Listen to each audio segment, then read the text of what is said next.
Je suis Caroline Tafani, maître de conférence en géographie à l'Université de Corse UMR LISA, lieu identité espace activité, qui est une unité CNRS en sciences humaines et sociales ici à Corté.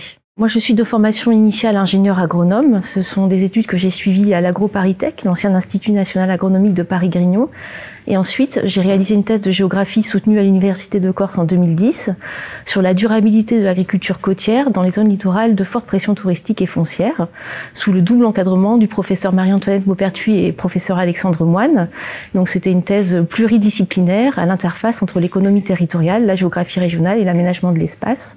Et c'est cette pluridisciplinarité qui a continué à marquer mes recherches à la période actuelle. Je suis enseignant-chercheur en géographie et aménagement de l'espace et je travaille sur la question des usages des espaces ruraux, de la concurrence entre usages et des stratégies de valorisation alternatives des usages de l'espace, notamment à partir de l'exemple de la Corse. Donc en d'autres termes, je m'intéresse à la place des espaces agricoles dans l'armature régionale et aux dynamiques d'urbanisation du territoire, notamment à partir de l'exemple de la Balagne, qui est notre petit territoire laboratoire expérimental, on peut dire, notre paillasse, si on veut faire l'analogie avec les sciences expérimentales.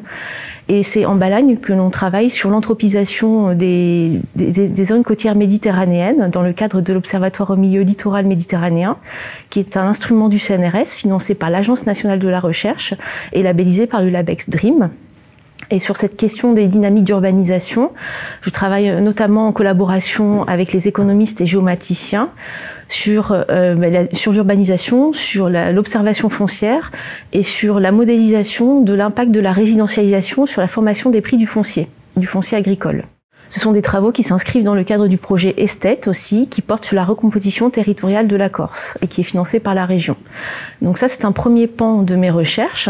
Et un second versant de mon travail s'intéresse aux stratégies alternatives de valorisation du foncier rural, comme les stratégies agri-environnementales ou agri-touristiques. Donc j'ai travaillé assez longuement sur la question de l'agritourisme et du tourisme rural en Corse et dans les îles méditerranéennes, à partir des stratégies entrepreneuriales des acteurs, des artisans de terroir, et en collaboration avec les gestionnaires, notamment dans le cadre du projet Réseau TPE-PME, qui porte sur les relations interorganisationnelles dans les TPE et PME de Corse.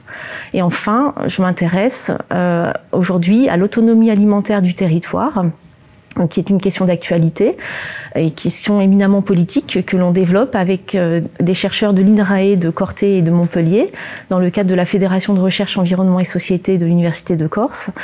Et pour ce sujet, je m'intéresse plus particulièrement à l'innovation dans les pratiques de relocalisation alimentaire dans 4 territoires de l'île, en Sud-Corse, en Balagne, en Fiumorbe-Castel et en communauté d'agglomération du pays ajaccien. Ce sont des recherches qui font écho à des problématiques d'actualité, un sujet éminemment politique que celui de l'autonomie alimentaire du territoire et pour lequel on sera convié au CESEC, au Conseil environnemental, social et culturel de la Corse, de façon à faire état de l'avancée de nos travaux sur le sujet. Par ailleurs, nous essayons de développer des travaux qui portent sur les questions urbanistiques et d'aménagement de l'espace, notamment au travers de l'encadrement de thèses. Et je prendrai l'exemple de la thèse de Véronique Venturini qui s'intéresse à l'opérationnalisation de la planification littorale stratégique sur le littoral corse à partir de 3 communes, Olmeto, Cisco et Calenzane, qui vise à proposer une méthode innovante d'élaboration des documents d'urbanisme de façon à les rendre plus opérationnels.